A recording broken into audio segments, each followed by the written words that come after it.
I aquest ha estat un cap de setmana multitudinari a Sitges amb el primer cap de setmana del 55è Festival de Cinema Fantàstic, que ens porta a parlar d'un nom propi, el del director de cinema italià Dario Argento, que ha rebut el Premi d'Or honorífic.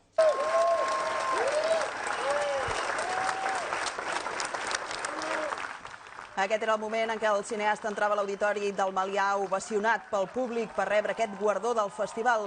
Argento va popularitzar el gènere del giallo als anys 70 amb títols tan emblemàtics com Suspiria o Rojo Oscuro, un gènere de suspens i terror d'Itàlia amb elements de misteri i de thriller psicològic. El director del certamen, Àngel Sala, ha assegurat que l'italià ha marcat el festival i ha influït moltíssim els directors actuals. Ha admès que Argento representa tot allò que el cinema d'avui necessita, com la transgressió, la potència audiovisual o la valentia. D'altra banda, el cineasta presentava a l'auditori la seva última pel·lícula, Occhiali Neri, un thriller protagonitzat per la seva filla, Asia Argento, en què recupera el gènere de terror que tant ha treballat al llarg de la seva carrera.